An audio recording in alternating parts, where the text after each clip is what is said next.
જૂનાગઢના ભેસાણ તાલુકાના પાટલા ગામે પીજીવીસીએલની ઘોર બેદરકારી સામે આવી છે. ખેતીવાડી વિસ્તારમાં પસાર થતા વીજ લાઇનના તાર ઝાડ સાથે ટકરાતા થયેલા શોર્ટ સર્કિટથી ભીષણ આગ લાગી હતી. આ દુર્ઘટનામાં ખેડૂત રવજીભાઈ કાંડોડિયાનો એક કિંમતી બળદ સ્થળ પર જ ભડથું થઈ ગયો હતો, જ્યારે ઢાળિયું અને ઘાસચારો બળીને ખાક થયા હતા. ગ્રામજનોના આક્ષેપ મુજબ અનેક રજૂઆતો છતાં ઝાડ કટિંગ ન કરાતા આ ઘટના બની છે. તંત્રએ પંચનામું કરી વળતરની ખાતરી આપી છે.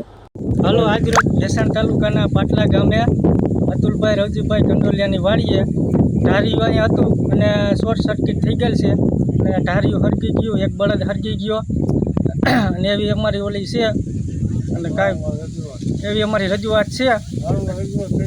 જે બી આમાં રજૂઆત કરેલ છે તો કોઈ તંત્રે કાંઈ એની કાર્યવાહી કરેલ નથી.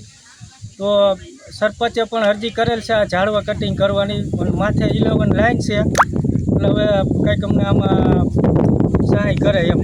આની વખત આની પહેલાં તમે રજૂઆત કરેલી ખરી? હા, રજૂઆત કરેલ છે, સરપંચે અરજી કરેલ છે. પછી કાંઈ અહીંયા ઝાડવા કાંઈ કટિંગ કરવા આવેલ નથી. આ બનાવ બનેલ છે. ક્યારે બન્યું શું? દિવસના 3 વાગે. કેવી રીતે બન્યું? જ્યાં શોર્ટ સર્કિટ થઈ, ઝાડવામાં પાર્કિંગ થયું એની હિસાબે ધાર્યું હરક્યું અને નીચે બળદ હતો, એ એક બળદ હરકી ગયું. નીર પહેરી હતી, નીર હરકી ગઈ.